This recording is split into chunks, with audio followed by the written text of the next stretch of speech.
Halo pemirsa, selamat pagi. Aksi kriminalitas seolah makin merajalela di Tanah Pasundan. Baru-baru ini publik dikejutkan dengan aksi begal di tengah jalan raya Pasteur. Karena ulah jahat pelaku begal, seorang korban meregang nyawa dan satu orang lainnya terpaksa mendapat tindakan medis karena terluka parah.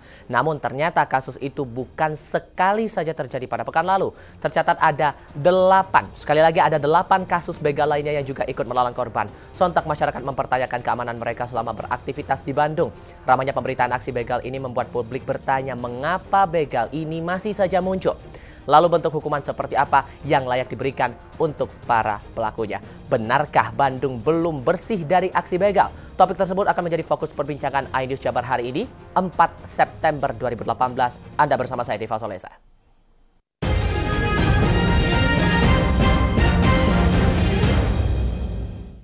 Kami ajak Anda menyimak paket informasi berkenaan dengan aksi begal yang berlangsung pada jelang akhir pekan lalu. Pemirsa, suasana duka menyelimuti keluarga serta kerabat almarhumah Sanda Puti Denata di Kota Banjar.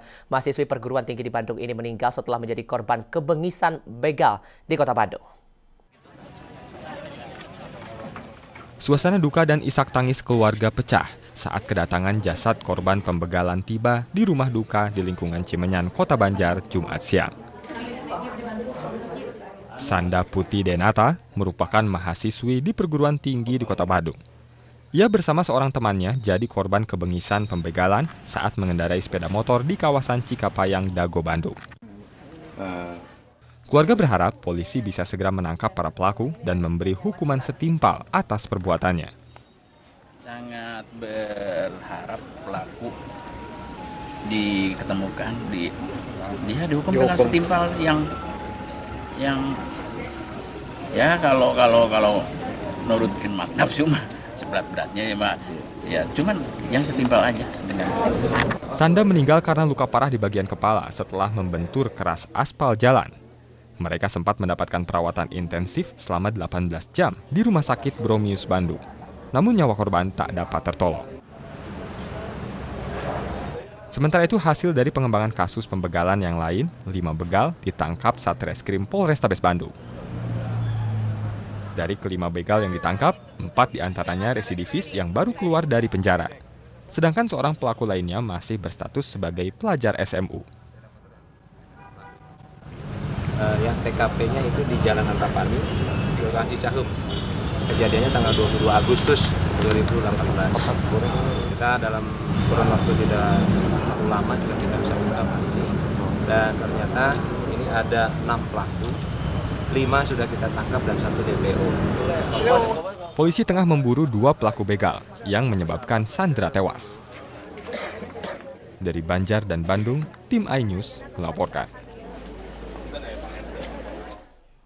Untuk membahasnya kami sudah mengajak beberapa narasumber untuk bergabung dan juga berbincang bersama kami saat ini. Sejatinya kami juga sudah mengundang pihak dari tataran pemerintah Provinsi Jawa Barat dalam hal ini dari PJ Gubernur ataupun juga dari perwakilannya. Kemudian dari Wali Kota Bandung Ridwan Kamil juga kami juga sudah mengundang untuk bisa kami ajak berbincang soal ini. Belum lagi kami telah mengusahakan untuk mengajak Kapolrestabes Bandung ataupun juga Kapolda Jawa Barat ataupun perwakilannya untuk bisa kita ajak bergabung berbincang soal ini. Namun seluruh pihak ini ada yang memiliki agenda sehingga tidak bisa memenuhi undangan, ada pula yang enggan berkomentar lebih lanjut soal ini.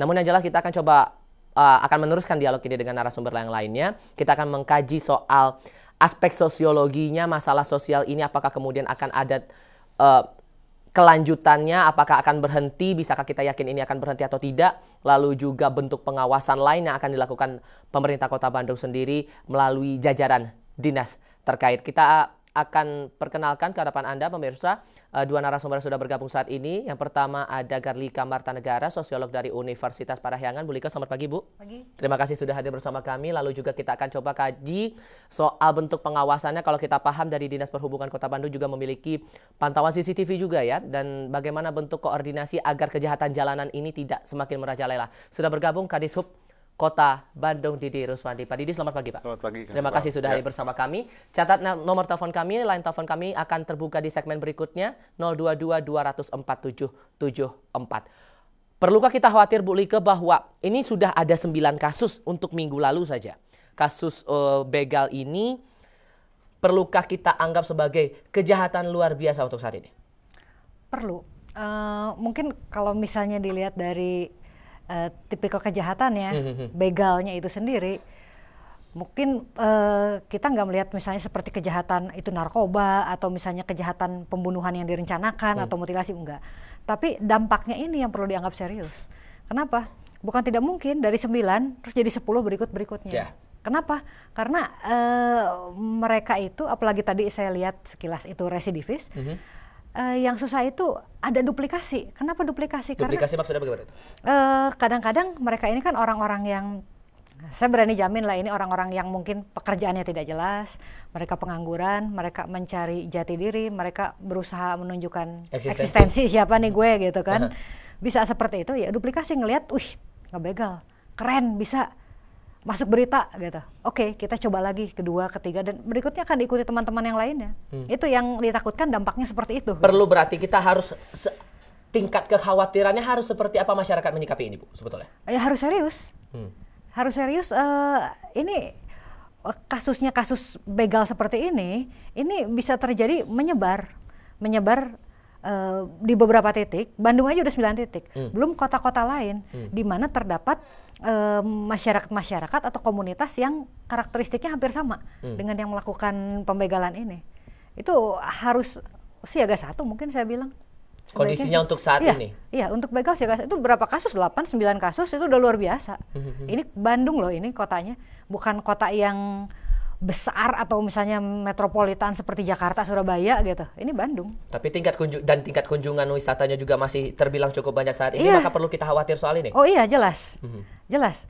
Kebayang kalau misalnya Bandung statusnya menjadi salah satu kota yang tidak aman di Indonesia. Nah, itu dampaknya terhadap wisatawan, terhadap misalnya investasi, ya, terhadap yang lain-lain itu seperti apa. Dan saya yakin terhadap dunia pendidikan juga, orang mau menyekolahkan di Bandung apa mau? Itu kan mahasiswa korbannya, pelajar korbannya. Lah, orang tua apa nggak khawatir menyekolahkan di Bandung? Oke. Itu dampaknya luas. Kekhawatiran yang sama juga Anda rasakan bersama teman-teman di SUB, Pak? Karena kita paham juga, memang ini bukan tataran Anda untuk berbicara soal penegakan hukum ataupun juga hal-hal yang berkenaan dengan aksi begal ini. Cuman kan Anda yang juga mengatur bagaimana bentuk pengawasan di jalan raya juga begitu. Aktivitas yang juga muncul di jalanan pun juga menjadi perhatian Anda juga. Kekhawatiran ini juga Anda rasakan? Ya, mungkin yang paling terasa untuk di SUB karena kita sedang mengembangkan untuk ekotransport, di mana pergerakan itu sekarang diarahkan pada pejalan kaki, pesepeda, kemudian transportasi publik gitu ya. Dan itu beraktivitas di ruang publik itu sangat besar gitu untuk menunjang aktivitas tersebut. Jadi sebenarnya ini dua hal, mungkin dikarenakan kita banyak orang menggunakan kendaraan pribadi sehingga kurang orang di ruang publik, itu menjadikan itu tidak aman. Satu. Di sisi kedua juga sebaliknya, mungkin karena tidak aman orang tidak mau beraktivitas di ruang publik gitu. Jadi ini saling mempengaruhi. Bagi kami kalau ini bisa diwujudkan, mungkin orang mau ngangkot, orang mau ngebis, orang mau berjalan kaki. Jadi sebenarnya tapi juga dua hal, kalau orang banyak berjalan kaki juga lebih aman gitu. Kemarin waktu kita ada gerakan berjalan kaki di Jalan Riau itu, salah satu yang ditakutkan oleh teman-teman dari sekolah itu salah satunya dari Taruna Bakti, karena pernah terjadi jambret sampai 3 kali. Ada korbannya di sini? Ya, tapi ketika itu muncul selama 3 bulan, ya nggak ada apa, aman aja. Jadi mungkin kalau orang juga mau beraktivitas banyakan gitu ya mungkin aman gitu. Oke, secara general, tapi Anda menangkap respon publik begitu soal keamanan jalanan saat ini bagaimana, Pak, sebetulnya? Mungkin tidak langsung lah ke kami ya, kecuali kalau waktu kemarin kejadiannya di angkot, ya kami banyak sekali yang komplain gitu. Tapi intinya bahwa kami juga sangat mendukung kalau proses untuk pengamanan ini menjadi lebih baik. Sebetulnya dulu pernah ada pembicaraan ya Pak Wali Kota dengan Pak Kapolrestabes, di mana mau meniru Makassar kalau nggak salah ya, bahwa setiap rumah yang ada di jalan itu dimintakan untuk memasang CCTV, membuat edaran. Tapi sampai sekarang tindak lanjutnya saya kurang begitu mengikuti. Waktu rapat pertama dengan Pak Kapolres itu saya ikut gitu, dan akan dibuat surat edaran bersama. Jadi nanti dipasang, dan itu bagian dari untuk memantau keamanan.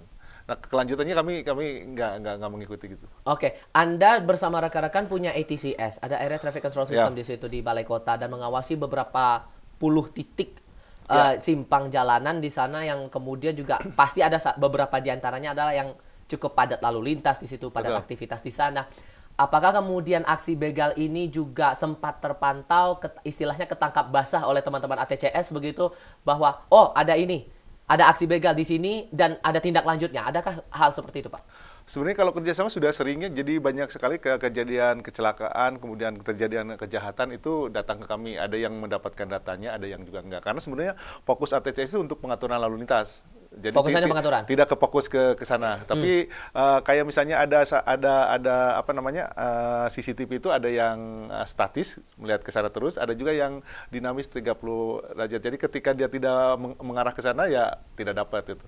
Kalau kasus yang kemarin itu kalau nggak salah titik pembegalannya nggak dapat, tapi ada dicurigai orang yang melakukannya dapat ke capture gitu. Jadi kemarin sudah diminta sebenarnya udah ke kepolisian. Oke, itu sudah ada koordinasi, bagaimana ujungnya? Sudah diambil videonya gitu. Sudah di. Oke, usai jeda kita akan melanjutkan pembahasan lagi usai jeda, termasuk kita akan coba mengkaji lebih lanjut lagi. Dampaknya sudah terasa begitu, ada opini publik di sana yang terbentuk. Dengan opini yang terbentuk semacam ini, maka kemudian siapa harus berbuat apa, itu juga kita kaji lagi lebih lanjut. Yang lain juga yang kita akan kaji adalah terutama masalah sosiologi. Apa yang membuat akhirnya orang ini mau terang-terangan melakukan tindak kejahatan di area terbuka yang cukup ramai di sana? Pastor, kita bilang tiap hari pasti padat kendaraan di sana, pasti padat aktivitas di situ. Kok mereka bisa berani itu? Kita akan kaji lagi lebih lanjut usai jeda. Line telepon kami terbuka untuk Anda 022-200-4774. Kami hadirkan dulu paket informasi dari BKKBN dan setelah jeda kami akan kembali untuk Anda.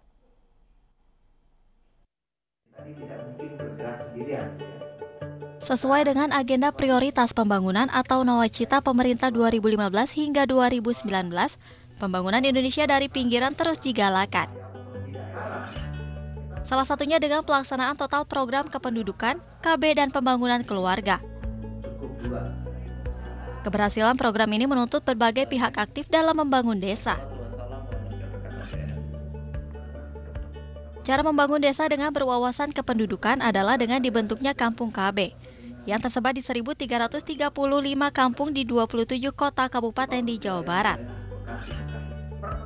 Agenda prioritas kependudukan ini dapat terwujud dalam program-program lintas instansi yang bersifat koordinatif dan sinergi melalui pembangunan Kampung KB. Peran kepala daerah sangat penting untuk pengembangan Kampung KB, karena kepala daerah di era otonomi bisa menggerakkan seluruh sektor terkait. Ini juga harus masuk ke dalam rencana pembangunan daerah itu sendiri. Karena cita-cita dari atau tujuan dari Kampung KB jelas bukan untuk mensukseskan KB-nya sendiri, tapi membangun manusia, ya, membangun manusia sesuai dengan nawacita 5. Kita ingin meningkatkan kualitas manusia Indonesia, tapi intervensinya adalah dari pinggiran atau dari desa. Sebagai wujud kontribusi dalam menyelesaikan masalah di desa, Universitas Padjadjaran telah meluncurkan program Profesor Masuk Desa sejak tahun 2016. Hal tersebut dilakukan untuk memperkuat produktivitas masyarakat di desa. Bersama BKKBN dan juga pemerintah Provinsi Jawa Barat bisa bersama-sama mulai membangun gagasan dan sampai hal konkret mengatasi tantangan kependudukan. Gitu. Masyarakat tuh banyaknya di mana? Desa. Sekarang pemerintah kita juga sedang fokus memperkuat kapasitas desa. Sehingga topiknya tadi kependudukan, pembangunan kependudukan dan membangun desa gitu. Sejalan sebetulnya dengan ide perguruan tinggi ingin juga kontributif. Dengan pemikiran dan kekuatan intelektual yang dimiliki para profesor, Unpad berupaya memaparkan dan memberi solusi tentang permasalahan di Jawa Barat.